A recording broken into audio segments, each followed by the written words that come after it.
This is Carnarvon Castle in North Wales.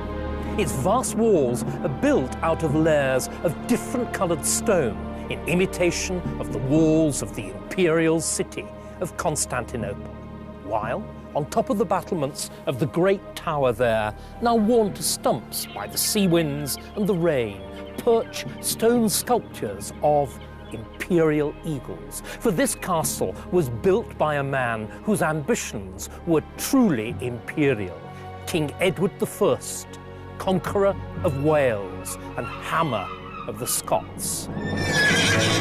Edward was the founder of a line of kings, father, son and grandson, who all bore the Anglo-Saxon name Edward, and they carried England to new heights of power. They would conquer Wales, Scotland and even France. Or at least the first and third Edwards would.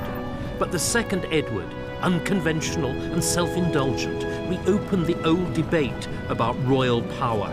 His weaknesses brought the monarchy to the brink of disaster and may have inflicted a uniquely horrible death on the king. Nor was it all gore and glory, for the Edwards were lawgivers as well as soldiers, parliamentarians as well as conquerors, with the result that, by the end of the Edwardian century, the shape of an England ruled by king, lords and commons was already becoming clear.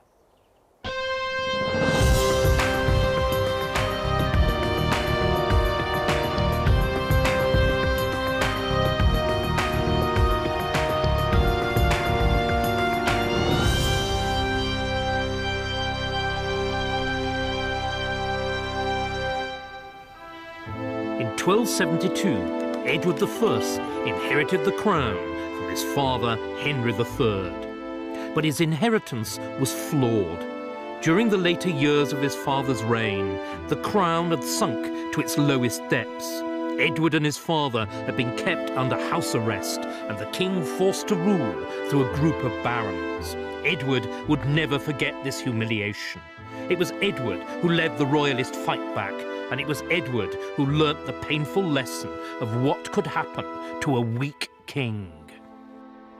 These were Edward's first battles. He learned early that he'd to fight for the rights of the crown. When he was young, he fought like the leopard, with speed and cunning. When he got older, he fought like the lion, with awe-inspiring power. There's a story told that, at his coronation in 1274, he removed the crown from his head and swore that he'd never wear it again until he'd regained what his father had lost. And to do this, Edward's first task was to reunite his realm, divided by the barons' revolt. But instead of waging a vendetta against his surviving opponents, he forgave them, allowing them to buy back the property that his father had confiscated. The result made Edward appear magnanimous, but it also raised money for the crown. Edward had learned from the rebel barons as well, and he understood that it was in the towns and villages of England that the roots of his power lay. So he decided to reinforce the bonds between king and people by ordering a huge nationwide investigation into official corruption. It would be king and people versus the fat cats. The results were recorded in what are known as the 100 Rolls. Here, for instance, in the Stamford Roll, is a bit of the local dirt on the bailiff of the town, Hugo Bunting. One of the things that he's accused of is levying an illicit toll of 5 shillings on a certain William Gabbercocky when he took his millstones through the middle of the town. Duxit per medium vile. Now this is just for Stamford. Multiply for all England and you get information overload. So very few actual prosecutions took place. But it's the PR that was most important. Edward was showing that he cared, that the king's rights complemented the rights of his subjects, and that he was able to guarantee equal justice for all his subjects, no matter how humble. It'd be hard to think of a better beginning for a reign. or of a more effective answer to those who, like the baronial revolutionaries of his father's reign, claimed that strong royal government meant oppressive royal government. Edward's next task was to restore the authority of the King of England over the whole of Britain. For in different ways, the rulers of Wales and Scotland had taken advantage of Henry III's weakness to regain power and independence at the expense of their English overlord. In 1276, from his wild fastness in North Wales, Llewellyn ap Griffith had extended control over most of Wales. But Edward was loath to accept the rise of Wales as an independent power, so he insisted on the homage or ritual submission which the rulers of Wales traditionally paid to the King of England. There resulted a struggle of wills. For Llewellyn, his homage was a bargaining counter in a relationship of semi-equals. For Edward, it was a non-negotiable acknowledgement of his superiority over a subject and inferior. 3 more times Prince Llewellyn was summoned to perform homage, and 3 times he refused. Finally, and with plenty of time to make his preparations, Edward declared war. Edward mobilized the whole country.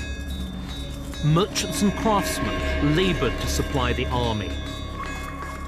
Huge arsenals of weapons were stockpiled, and Llewellyn was no match for the resources of England. But it took 2 campaigns in 1277 and 1282 to subdue the Welsh. Edward effectively laid siege to Llewellyn in Snowdonia and starved him out. Edward was not the first king of England to fight the Welsh, but Edward carried the old policy to new extremes. There would be no more native princes of Wales acknowledging the vague overlordship of a king of England. Instead, Wales was crushed under the heel of a brutal military occupation whose symbol was the mighty castles which still dominate the landscape. And the Welsh were treated as second-class citizens ruled over by an English-speaking elite. It was Edward's treatment of the rebel leaders that shows most clearly that he was a new kind of king, with a new, harder attitude to kingship, which he'd learned during the struggles of his father's reign. Ever since the Norman conquest, barons and kings had fought with each other with few hard feelings on either side. No longer, because Edward now declared that to wage war against the king was treason. Treason was effectively a new crime for which a new, terrible punishment was devised. And the first to suffer it was Dafydd ap Griffith, Prince Llewellyn's brother. Because he'd betrayed the king, he was dragged to the place of execution by horses. Because he'd killed noblemen, he was hanged. And because he had committed murder at Easter, he was cut down while still alive, castrated, disemboweled, and his entrails burned. And because he'd committed crimes in different parts of the kingdom, his body was hacked into 4 of the quarters distributed throughout the realm.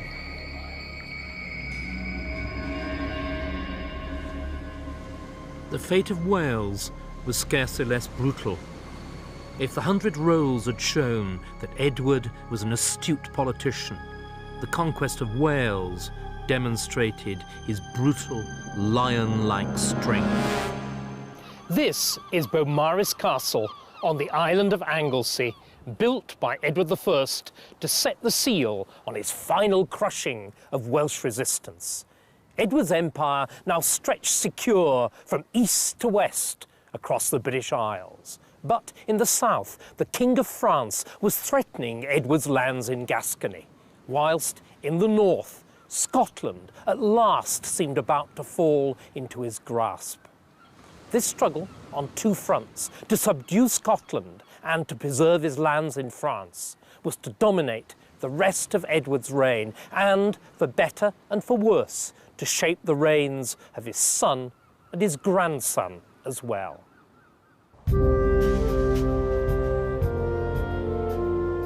Behind me lies Edinburgh, the capital city of Scotland. With devolution, it's once again the seat of a Scottish Parliament and the focus of a revived and intensified sense of Scotland's separate nationhood. But when Edward came to the throne, that sense of separate identity was not nearly so clear. Scotland was an ancient monarchy, but its kings were much intermarried with the English royal house. They had vast landholdings in England. They swore fealty to the English kings. They fought for them as well as with them, and they sat in English councils and parliaments. In short, were they separate monarchs, or were they the greatest subjects of the kings of England? It was a highly ambiguous relationship, but Edward, with his sharp lawyer's mind and his acute awareness of his own rights, hated ambiguity. When he could, he would make the relationship of the King of Scotland and the King of England clear, on his own terms and in his own interests. Edward's opportunity came in 1291. The sole heir of the Scottish throne was the little Norwegian princess, the granddaughter of the deceased King of Scots. She was brought back to Scotland, but died on the way. As feudal overlord of the country, Edward claimed the right to choose the next king. Edward would be kingmaker in Scotland, and he would remake the relations between the two kingdoms. Of the 13 candidates, Edward chose John Balliol. Balliol had a good claim, but he was also the most anglicised of the candidates, the founder of an Oxford college and a major landowner in England. Moreover, Edward was clear that, even after he'd chosen Balliol as king, he remained sovereign lord of Scotland. He, Edward, was finally responsible for justice and good government in Scotland, and he would enforce those responsibilities as he enforced his laws in England, in his own English courts. Knowing Edward's attitude, Scotsmen appealed to him to have their own king's judgments overruled. Even Balliol's acquiescence was tested. But when Balliol complained, Edward informed him that he could summon even Balliol himself to appear before him at Westminster. Before long, he did just that. For Balliol, it was a humiliation too far. The Scots were provoked into rebellion. Edward to invasion. Berwick was the first town to fall. It was said that Edward was so angry that the town had dared to resist him, that he fell on it with the anger of a wild boar pursued by dogs. From Berwick, Edward pushed up the coast to Dunbar. The Scots taunted the English troops, calling them tailed dogs. The castle fell after only a few days. Edward then took his army on a military promenade through Scotland. The great fortress of Edinburgh fell after only 5 days' siege, and Stirling before Edward even arrived. He boasted that Scotland was conquered in only 21 weeks. Now Edward had achieved what he probably always wanted, the direct rule of Scotland. So, in a cruel inversion of a coronation, the vestments, symbols and regalia of kingship were stripped off Balliol. Edward literally unkinged him. Even more radically, Edward decided to unkingdom Scotland. Take this piece of sandstone here. It looks ordinary enough, but then why the glass and the high security? Because it's the stone, rich with legend, on which for 400 years the kings of Scotland were crowned. After the conquest, Edward took the stone to England, where it remained under the coronation throne in Westminster Abbey for the next 700 years. By removing the Stone of Destiny, Edward was declaring that Scotland had ceased altogether to be a kingdom and become a mere province of England. Edward was now at the pinnacle of power. He was an English Caesar, a new Arthur, a mightier, mightier conqueror. Finally, Edward took on the King of France, who, in the first example of what became known as the Old Alliance, had allied with John Balliol and confiscated Edward's remaining French territories.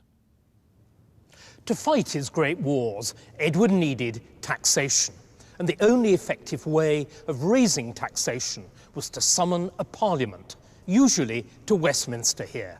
A parliament was necessary constitutionally, because Magna Carta had laid down that no one could be taxed without their consent.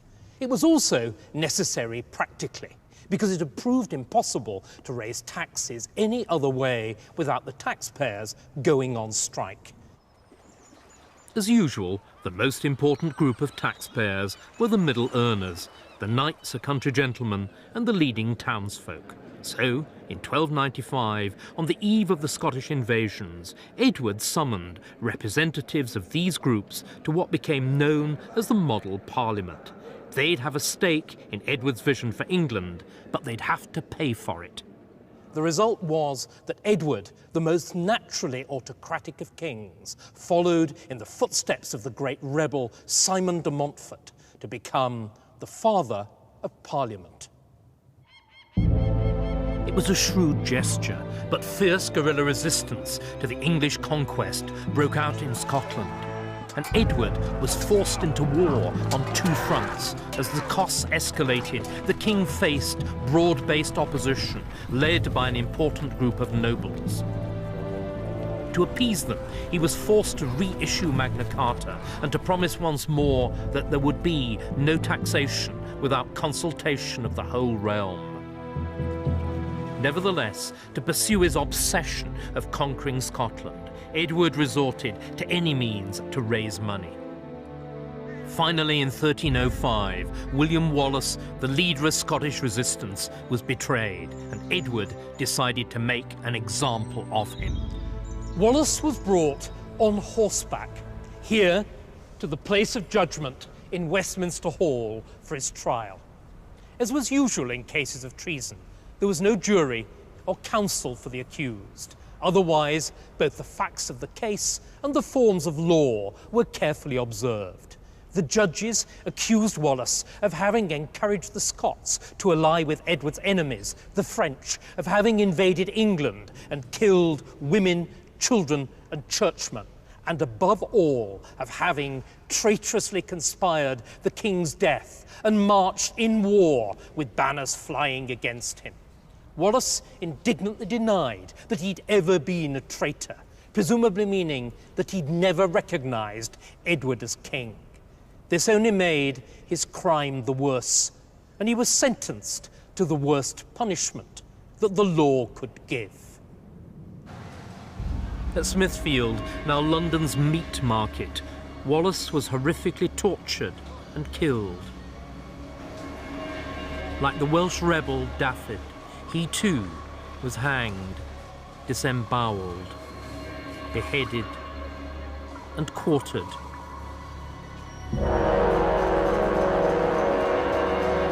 It was a graphic message of what happened to those who crossed King Edward. No sooner had Edward dealt with Wallace than a daunting new enemy took his place, Robert the Bruce. Despite the absence of the Scottish crown and the Stone of Destiny, Bruce had himself crowned King of Scots in 1306. Bruce continued to terrorize the English. Edward retaliated with punitive campaigns. And it was on his way north in 1307 to wage yet another campaign against Bruce that Edward died at the age of 68. There's a story that his last wish was that his body should be boiled until the bones were clean of flesh and his skeleton be carried at the head of every English army until the Scots were finally crushed. It didn't quite work out like that. Instead, his body was buried in his father's great church at Westminster Abbey. But inscribed on his tomb was the words, Malleus Scotorum, hammer of the Scots. What Edward had done was right and just by his standards, but he had the weakness of his strength. If he had been less rigid and less hammer-like, the union of England and Scotland, then so close, might have come about quickly and naturally, and both countries would have been spared centuries of war, bloodshed, and devastation. Edward was a supremely self-confident king with a clear sense of the power and the rights of the crown. He may be remembered for his wars, but his legacy is much greater. At home, Edward reaffirmed the direct bonds between crown and people. Abroad, his victories began to foster a sense of national pride. But how would England cope with his successor, a man ruled by private obsessions rather than royal ambition? Edward I was a difficult act to follow for any son, but Edward II was particularly ill-equipped to step into his father's shoes. He may have looked like his father, tall, handsome and strong, but in fact they'd little in common. Disturbingly, it was noted that Edward shunned the traditional pastimes of princes, preferring instead common pursuits like rowing, swimming and boat building. At the beginning of Edward's reign, the contrasting character with his father wasn't necessarily seen as a bad thing. Edward I had undoubtedly been a great king, but especially towards the end, his realm had paid a terrible price for his driving ambition, and men were looking forward to a quieter life under his apparently more accommodating son. And the symbol of the change was the new coronation oath, which Edward swore here in Westminster Abbey. Out went Edward I's promise to defend the rights of the crown. In came a new oath that the king would uphold and defend the laws and righteous customs which the community of the realm shall choose. I so agree and promise, Edward swore. In those few words, he'd abandoned any claim to absolute royal power, and he undertook instead to rule by consent and in cooperation with the nobles. A brave new world, it seemed, had dawned. Edward, the hope was, would be a conciliator, not an authoritarian monarch. But he lacked his father's strength of will and had, for contemporaries, an even more worrying personality flaw, which was evident even at his coronation. Edward was crowned with his wife, Queen Isabella, by his side, but it was his childhood friend, Piers Gaveston, who stole the show. Edward had eyes and ears only for Piers, and Piers in turn gave himself the airs and graces of a royal favourite. At the coronation, he openly flouted convention by wearing purple robes rather than the traditional gold. To add injury to insult, Edward presented Piers with the best of his new wife's jewels and wedding presents. Whether or not the relationship between Edward and Piers was actively homosexual is unclear. No contemporary explicitly says that it was. Instead, they use phrases like, "the love that surpasseth the love of a woman." One wrote, I do not remember to have heard that one man so loved another. Jonathan cherished David, but we do not read that they were immoderate. Our king, however, was incapable of moderate favour, and on account of Piers was said to forget himself. In short, Edward and Piers were breaking the rules, and they were offending those who saw themselves as the guardians of the rules, the English nobility. Only 2 months after the celebrations of the coronation, the nobility delivered an ultimatum to their new king: either exile Piers or face civil war. Piers was sent to France, but Edward wasn't to be browbeaten. But Edward had inherited his father's determination as well as his looks. Just as Edward I had conquered Wales and Scotland, so Edward II would have Piers by his side. He cajoled, bribed and threatened his nobles until they relented and allowed Piers to return. The king rode to Chester to be reunited with his friend, but Piers had learned nothing from his exile. Instead, he continued to treat the leading magnates of the country with contempt by giving them nicknames like Burstbelly, Joseph the Jew, the Cuckoo's Bird and the Black Dog of Arden. This amused Edward, but it made deadly enemies of Piers' targets. Piers' mockery of the nobility was the classic response of the outsider confronted by a clique of crusty old insiders, because the English nobility saw government as being rather like a club. Membership, they felt, should be limited to people of the right background, in other words, to nobles like themselves. And everybody should obey the rules, including the king himself. And rule number 1 was to respect the rights and privileges, the sensitivities and values of the right sort of people, by which, once again, the nobility meant themselves. Now, of course, this attitude was selfish and class-ridden, but it was also the only way that the idea of royal government as responsible government could be given real meaning. Only the nobility was strong enough to hold the king to account, and that, in the circumstances of 1312, meant forcing him, by violence if necessary, to get rid of Piers Gaveston. Edward and Piers fled north, Edward abandoning his pregnant wife, Isabella, to his enemies. She would not forget the insult. But it was all for nothing. Piers was caught and taken prisoner by the Earl of Warwick, the man whom he'd mocked as the Black Dog. There was no formal trial. Instead, Warwick and 4 nobles decided Piers' fate. The verdict was death.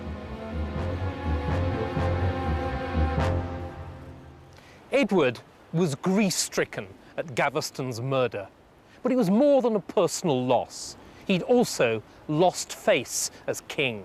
Gaveston was the thing in the whole world that mattered most to him, but he'd not been powerful enough or feared enough to protect his life or to avenge his death. What was the authority of such a king worth? But now Edward, under attack at home, had the opportunity to recoup his position abroad. Bruce's long guerrilla campaign in Scotland was at last bearing fruit. He drove the English from their key castles, and he even dared to strike across the English border with increasingly devastating raids. By 1313, war was unavoidable. Edward and his nobles sank their differences sufficiently to mount a vast punitive expedition against Scotland. Here, in the field of battle, Edward might yet redeem himself. The English and Scottish armies met on the 23rd of June, 1314, just outside Stirling. Much to the English surprise, the Scots took the initiative. At daybreak, it was they who advanced, but then Edward's surprise turned to amazement. Edward was reported to say, "They kneel and ask for mercy." One of his Scottish officials knew his countrymen better and replied, "They ask for mercy, but not from you. To God they pray. For them, it's death or victory."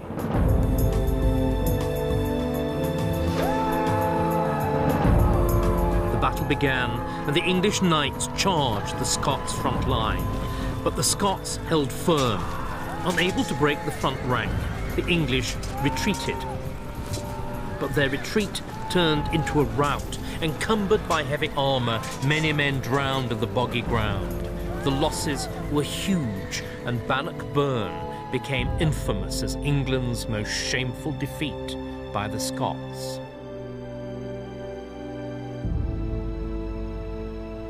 Leaving his troops to be massacred, Edward fled from the battlefield and, with only a handful of followers, rode desperately for Dunbar.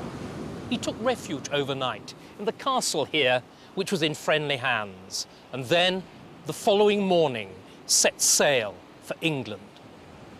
The war with Scotland had given Edward the opportunity to redeem his reputation.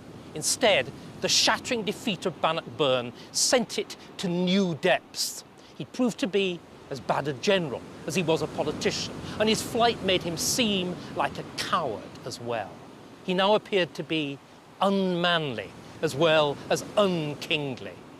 How, people asked, could such a creature as this be the son of the great Edward? And they answered their own question by saying that he wasn't, that he was a changeling and not royal at all. And thus began the rumours about the king's birth, which his own fondness for such peasant activities as rowing, thatching, fishing, and boat building seemed only to confirm. Nor was Edward any more successful as a husband. Enraged by his neglectful treatment, Edward's wife Isabella had taken a lover, Mortimer, and fled to France with him, and it was from there that they planned their invasion of England. In September 1326, Isabella landed in England and met with little resistance. She seized the crown in the name of her and Edward's eldest son, a third Edward. Isabella and Mortimer may have had no difficulty in seizing the throne, but it proved less easy to justify it, because there was no constitutional machinery to depose a crowned and anointed king. Instead, they resorted to the astonishing legal innovation of the Articles of Accusation, which convicted the king, the fount of justice, of a series of high crimes against his country. Instead of good government by good laws, he'd been ruled by evil counsel. Instead of justice, he'd sent noblemen to shameful and to illegal deaths. He'd lost Scotland and Gascony, and he had oppressed and impoverished England. In short, he had broken his solemn contract with his people and his country, and he must pay the price. For the first time in English history, a reigning monarch was formally deposed from the throne. Edward's miserable state was described in a poem which he may have written himself. In winter, woe befell me. By cruel fortune threatened, my life now lies a ruin. Once was I feared and dreaded, but now all men despise me and call me a crownless king, a laughingstock to all. Edward was imprisoned here in this guardroom in the keep of Berkeley Castle. He soon escaped, but was recaptured. Thereafter, his imprisonment became stricter, and heavy locks and bolts were bought for the doors. Finally, he was murdered. It couldn't be seen as murder, of course, and pains were taken to leave as few marks as possible on the body. According to most contemporary accounts, he was pressed down with a table with heavy weights and suffocated. But this story, first written down about 30 years after the king's death, suggests a more horrible end. The king was held down, and then a hollow instrument, like the end of a trumpet, was forced into his fundament, and a red-hot poker thrust up through it into his bowels. The Articles of Accusation had been an inversion of Edward's coronation oath. If this story is correct, his death was a vile parody of the pleasures that he was supposed to have enjoyed with Piers Gaveston.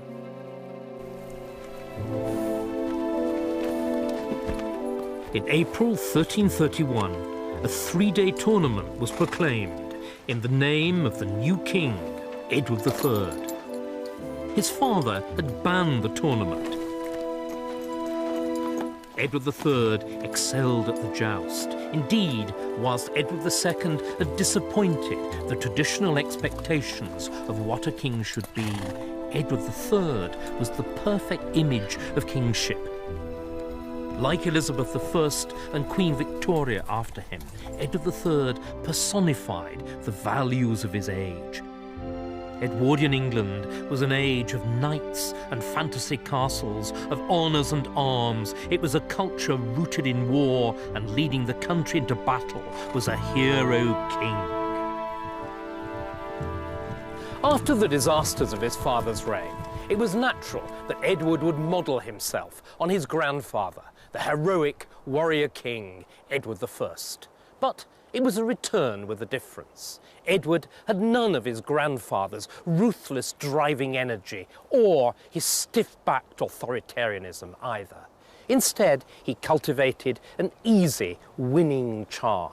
He was a good family man, with a pretty wife and a rapidly growing brood of fine sons, and he was capable of striking populist gestures, as when he entered a town in triumph, not on horseback, but on foot, and leading his wife and eldest son by the hand. And he would meet the humblest knight in the tournament, man to man, and win.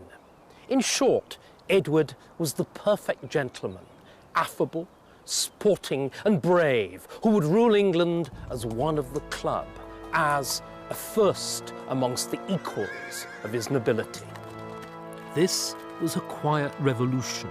For Edward, there would be no divisive, upstart favourite like Piers. Instead, Edward, unlike his father or even grandfather, truly accepted that he had to work in harmony with the nobility.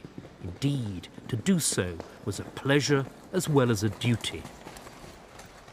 The result was that Edward encouraged an aristocratic culture which bound the kings and nobles together. Its most vivid expression was in heraldry. Originally, your coat of arms had a purely practical function of identifying you on the battlefield when you're encased in a suit of armour. But soon, a whole world of meaning was added. Your coat of armour showed who your ancestors were, who you'd married, whether you were a younger or an elder son, and what honours you'd won. Edward III was an aficionado of all this, and he established a new order of chivalry based on King Arthur and the Knights of the Round Table, called the Order of the Garter. The story goes that at a court ball, a lady let slip her garter, which fell to the floor. Amidst the laughter, the king himself bent down, retrieved it, and silenced the titters by saying, "Honi soit qui mal y pense. Shame be to him that thinks evil of it." Be that as it may, the garter, with its blue and gold ribbon encircling your coat of arms, became the supreme mark of noble honour. But all this glamour and glitz masked a darker imperative. Edward and his nobles belonged to a killing culture in which you gained honour and respect by slaughter. Sport in particular was all about the kill. You killed animals in the hunt, and you came near to killing human beings in the joust and the tournament. And war, where you killed for real, was the noblest sport of them all. But war was also a political necessity as well. As the chronicler Froissart noted, "The English will never love and honour their king unless he be victorious, and a lover of arms, and war against their neighbours, and especially against such that are greater and richer than themselves." Edward's first target was Scotland. Scotland had eluded his grandfather, Edward I, and defeated and humiliated his father, Edward II. So, for Edward III, war with Scotland was a matter of honour. Edward took personal charge of his armies and managed to instill his own military enthusiasm from the nobles at the top to the ordinary common soldier at the bottom. and it was the common soldier who largely won the wars, thanks to the powerful new weapon, the longbow. Edward understood the value of the longbow, and later in his reign he passed an act which banned other village sports, such as football and bowls, to force a concentration on archery. The border town of Berwick, now back in Scottish hands, was Edward's first target.